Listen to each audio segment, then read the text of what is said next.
ఈ office setup మొత్తం మొన్న చూపించారు కదా, అవును. అంటే ఎంత అయింది మొత్తం మీ ఆఫీస్ సెటప్కి? యాక్చువల్ అంటే సార్ అది మేము అసలు నాకు ఫస్ట్ చెప్పినట్టు విలేజ్‌లో ఇట్లా ఎంప్లాయ్‌మెంట్ ఇది అని చెప్పేసి నాకు అదేం లేదు.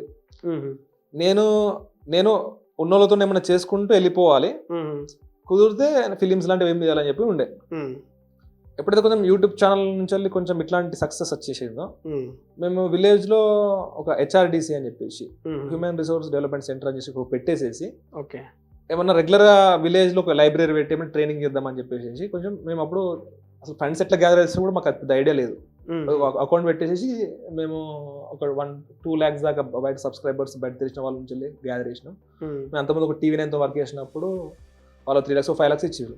ఓకే, యాక్చువల్గా మేము అనుకున్న దానికి విజన్ పెద్దది ఉంది, అది సరిపోదు. అప్పుడు ఏమనిపించిందంటే సరే ఇప్పుడు అదేదో పెడదాం అనుకుంటున్నాం, మనం కూడా ఒక టీం లెక్క ఫామ్ అయిదాం అనుకుంటున్నాం. మన ఊర్లోకి వెళ్ళి కూడా నేర్పించుకుంటే మనం టీం ఫామ్ చేయొచ్చు, ఎంప్లాయ్మెంట్ కూడా క్రియేట్ చేయొచ్చు. సో ఈ లైబ్రరీ మన ఈవెంట్స్ కూడా అక్కడనే చేసుకుంటూ ఒకటి ఎస్టాబ్లిష్ చేసుకుందాం అని చెప్పేసి ఫస్ట్ 5 lakhs తో పిల్లర్లు కొన్ని బేసిక్ సెటప్ కానీ స్ట్రక్చర్ ఇష్టానికి అయిపోయినాయి ఎప్పటికే. మనం ఎవరిది మరి ల్యాండ్? అది మాదే, మీ own land? Own land. First అంటే మా మామయ్య వాళ్ళే మేము తీసేసుకున్నాం. ఓకే, తీసేసుకొని దాంట్లో ఫాదర్ ఒప్పుకున్నారా మరి? మా ఫాదర్ ఐడియానే ఓకే, ఇట్లా చేద్దాం అనుకుంటే కానీ అంటే ఫాదర్ది కొంచెం పెద్ద ఐడియా ఉండే. బట్ అప్పుడు దాని ఫండ్స్ ఎట్లా గ్యాదర్ చేయాలి, దాన్ని ఎట్లా చేయాలి అనేది లేకుండే. సో మేము అనుకున్నామంటే దాంతో ఇట్లా ఈ ఎంప్లాయ్మెంట్ క్రియేట్ చేసుకుంటూ ఈ మై విలేజ్ అనేది కొంచెం రెగ్యులర్ స్ట్రక్చర్ పట్టుకపోయేటట్టు చేసి ఒకటి చేద్దామని చెప్పేసి అట్లా మేము ఒక హెచ్ఆర్డిసి అని చెప్పేసి బిల్డ్ చేసుకున్నాం. సో ఫస్ట్ దాంట్లో ఒక లైబ్రరీ పెట్టినాం, బుక్స్ గ్యాదర్ చేసి పెట్టినాం. అండ్ విలేజ్లో ఒక్కొక్కసారి చాలా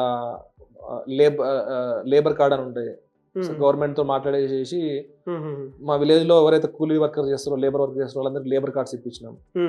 అండ్ అప్పుడప్పుడు 10th class లో ఇంటర్మీడియట్ లో ఎక్కువ మార్క్స్ వచ్చిన వాళ్ళకు ఏమన్నా అప్రిషియేట్ సభ పెట్టడం. సో అట్లా చేసుకుంటూ వెళ్ళిపోయినాం అన్నట్టు. సో ఫస్ట్ 5 lakhs తోనైతే స్టార్ట్ అయింది. దాని నుంచి వెళ్ళి మేము ఆల్మోస్ట్ ఆ కంపెనీ మొత్తం స్ట్రక్చర్ కి మేము ఎక్స్ట్రా ఇంకో 25 lakhs పెట్టినాం. ఈ 4-5 అంటే ఎట్లా అంటే సింగిల్ ఇయర్ లో కాదు, మేము ఎట్లా ఇన్కమ్ ఎర్న్ చేస్తా ఉంటే దాన్ని రీఇన్వెస్ట్ చేసుకో ఓన్లీ కన్స్ట్రక్షన్స్ అయింది. సో చాలా పెద్దగా ఉంటుంది, ఒక 3 గుంటల్లో ఉంటుంది. సో ఓన్లీ దానికి పెట్టేసినాం. సో దాని తర్వాత ఈ మా వాళ్ళకు చాలా పాపులర్ ఎక్కువ వచ్చుడు ఈ యాక్టివిటీస్. అండ్ మెయిన్ థింగ్ ఏంటంటే ఫ్యాన్స్ రావడం, అంటే పక్కన తెలిసిన ఉంటారు కదా, అరే పక్కనే లంబాడిపల్లి వాళ్ళు ఉంటారు అని చెప్పేసి చూడడానికి. లైబ్రరీ అనేది కొంచెం అవుట్ ఆఫ్ సబ్జెక్ట్ అయిపోయింది. ఓకే, పీపుల్ కూడా ఉండి చదవచ్చేసాడు. అక్కడ రావడం కంటే మిమ్మల్ని చూడడానికి వస్తున్నారు. ఎక్కువ అయిపోయింది. ఆ లైబ్రరీలో బుక్స్ చదవ పట్టిపోతున్నాయి. సో మళ్ళీ అయితే దానికి ఒకటి డోర్ చేసి కంప్లీట్ క్లోజ్ చేసి పెట్టేసినాం. సో మా ఆ ఉన్న ఏరియాలో అయితే ఇప్పుడు మంచి లైబ్రరీ ఉంది, కానీ యూజ్ చేసుకోవడం చాలా తక్కువ. మనం ఒకసారి 2 సార్లు ఇన్స్పైర్ చేయగలుగుతాం, కానీ అదే మన పని కాదు. సో ఇప్పుడు నాకు ఆ తర్వాత ఏమనిపించిందంటే ఈ డెవలప్మెంట్ ని వేరుగా చూడాలి, ఈ ఆఫీస్ సెటప్ వేరుగా చూడాలి. రెండు ఒక దాంట్లో నడిపిస్తే ప్రాబ్లం ఏమవుతుంది అంటే మనకు ఒక ఫండ్స్ ఇవ్వాలి, లేకపోతే మనం చేయాలంటే మనం ఎక్కడ పెడుతున్నాం, దానికి ఒక ఏమైనా యాక్టివిటీస్ చేయాలంటే కూడా దానికి ఒక నిర్వహణ జరుగుతూ ఉండాలి. దానికి ఒక పర్సన్ పెట్టించి దాన్ని సపరేట్ గా చూస్తేనే బాగుంటుంది అని చెప్పి. అంటే ఇప్పుడు మా ఆఫీస్ సెటప్ లోనే చేస్తున్నాం ఇవన్నీ, బట్ ఒక ఎన్జిఓ స్టార్ట్ చేసాం అన్నట్టు. అఫీషియల్ ఇక్కడ అనౌన్స్ చేయలేదు. ఆ ఎన్జిఓ ద్వారా మా కంపెనీకి ఒక 100 meters దూరంలోనే కంప్లీట్ గా ఏమన్నా విలేజ్ లో ఏమన్నా ఎడిటింగ్ నేర్పించుడా ఎవరికన్నా, లేకపోతే ఏమైనా స్కిల్స్ నేర్పించుడా, ఏమన్నా 10th class kids కి ఏమన్నా లెక్చర్స్ చేయడానికి దానికి ఏమన్నా అట్లా చేయించుడా, ఒక ఏమన్నా రెగ్యులర్ ఏమన్నా ఇండోర్ గేమ్స్ ఏమన్నా కండక్ట్ చేసుడా, అట్లా చేసుకుంటూ దానికి ఒక కంప్లీట్ ఒక నిర్వహణ లెక్క చేద్దాం. అండ్ దానికి ఒక అకౌంట్ తీసుకున్నాం కూడా, ఎంబీఎస్ రూరల్ చారిటబుల్ ఫౌండేషన్ అని చెప్పేసి క్రియేట్ చేసి. మా నెక్స్ట్ ప్లాన్ ఏంటంటే కంప్లీట్ గా దానికి అకౌంట్ మెయింటైన్ చేసుకుంటూ దాన్ని కూడా పెద్దగా తీసుకెళ్తూ వెళ్ళాలి.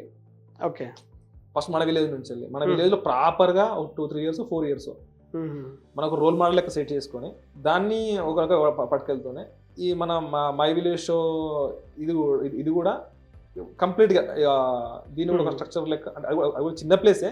మరీ ఎక్కువ కావాలనుకుంటే మనం మా ఆఫీస్ పక్క పడి నాకు కొంచెం పెద్ద స్థలం కూడా ఉంది, అక్కడ కూడా ఏమైనా కార్యక్రమాలు చేయొచ్చు. ఓకే. సో ఇట్లా చేసుకుంటూ పోదామని అయితే ఉందన్నట్టు మెయిన్ థింగ్ అయితే. అంటే ఇప్పుడు మరి అక్కడ ఎన్జిఓ అంటే అక్కడ అంటే ఓన్లీ విలేజెస్కేనా అందరికీ? అంటే ఇప్పుడు స్కిల్స్ బేస్డ్ ట్రైనింగ్ అంటే మేము ఎట్లా అనుకుంటున్నాం అంటే ఫస్ట్ ఊరు వాట్సాప్ గ్రూప్ లో ఫస్ట్ మెయిన్ అయితే మన విలేజ్ వాళ్ళ ప్రిఫరెన్స్, మళ్ళీ చుట్టుపక్కల విలేజ్ ఓన్లీ. ఇప్పుడు మాకు ఇప్పుడు ఏమైంది మా ఒక్క విలేజ్, ఎందుకంటే ఏదైనా లైబ్రరీ పెట్టినా లేకపోతే ఏదైనా ఎడ్యుకేషన్ ఈవెంట్ పెట్టినా ఎవరిని ఫోర్స్ వచ్చి కూర్చుని పెట్టినంత మాత్రాన వాళ్ళు నేర్చుకోరు. అది మాకు క్లారిటీ అర్థం. అందరూ చదవాలని ఏం లేదు కదా, బుక్స్ చదివాలి కూడా తక్కువ ఉంటారు. లేదు, సో చుట్టుపక్కల కూడా అవకాశం ఇస్తే వాళ్ళు కూడా టోటల్ చుట్టుపక్కల విలేజ్ డెవలప్, చుట్టుపక్కల 5-6 విలేజ్ కి ఊరి వాట్సాప్ గ్రూప్ లో ఇన్ఫర్మేషన్ ఇచ్చేసి ఓకే చిన్న రిజిస్ట్రేషన్ లాంటివి పెట్టి దానికి స్ట్రక్చర్ ఉంటేనే వాళ్ళకి కొంచెం ఉంటేనే బాగుంటుంది, ఇంట్రెస్ట్ ఉంటుంది. ఆ ఇంట్రెస్ట్ ఉన్న తీసుకొచ్చేసి ఊరి దగ్గర చిన్నపిల్లలు కోడింగ్ నేర్పించడం కావచ్చు, విలేజ్ నుంచి వెళ్ళి కోడింగ్. ఎందుకంటే దగ్గర మాకు కొండగట్టు కాలేజ్ కొంతమంది స్టూడెంట్స్ నాకు అప్రోచ్ అయ్యారు, ఇట్లా ఏమన్నా చేయొచ్చు కదా అంటే దానికి ఒక సపరేట్ ప్లేస్ దగ్గర రెగ్యులర్ జరగాలి మళ్ళీ. సో అట్లా స్టార్ట్ చేస్తే కన్సిస్టెంట్ గా ఉండాలి, అట్లా చేయొచ్చా అని చెప్పి మేమైతే అవి ఆలోచన చేస్తున్నాం దాని ద్వారా అయితే. సో ఇప్పుడు ఆఫీస్ స్పేస్ ఏమో కంప్లీట్ మన యాక్టివిటీ జరుగుతూ ఉన్నాయి, దీంట్లో కూడా రెగ్యులర్ మన ఇవి రెండు జరుగుతున్నాయి. బట్ ఎక్కువ గ్రోత్ కావాలంటే దానికి సపరేట్గా ఉంటేనే ఎక్కువ గ్రోత్ అయ్యే ఛాన్స్ ఉంటుందని చెప్పి అట్లా అనుకుంటున్నాం.